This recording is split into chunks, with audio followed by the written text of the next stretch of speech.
buhay ko. Dito na pala patatagpuan sa Singapore. Arte! Pag Singapore dollars lang or 509 pesos, meron ka na 10 pirasong donut. Pero since dalawang flavor yung in-order ko, $15 or 636 pesos ang binayaran ko. Iba't ibang flavor yung choices mo dito. Tapos yung donut freshly made pa. As in, lulutuin lang nila pagka-order mo. Kaya mainit-init pa siya.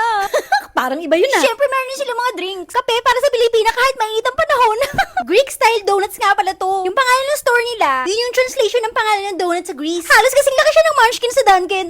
Nag-rhyme. Crunchy on the outside, chewy on the inside. Para siyang mochi. Hindi lang warm coffee ang available dito Merong hot and cold option for drinks. Napakarami. At napaka-generous nila sa sauce. Hindi ko buo sinusubo yung donut para pwede ko pa siyang masawsaw na paulit-ulit. Medyo makalat lang siyang kainin kaya make sure na may dala kang tissue Pistachio flavor and Nutella classic nga pala yung dalawang flavor na pinili ko. Tapos sa isang upuan na to, mga 6 yung naubos ko, tapos 4 inuwi ko sa bahay. Pwede mo siyang ilagay sa ref tapos initin, kaso lang hindi siya ganun kasarap. Merong 2 bar table dito sa tapat, tapos meron tig 3 upuan. Sa loob naman may mga stool pero walang lamesa. Ito yung address punta ka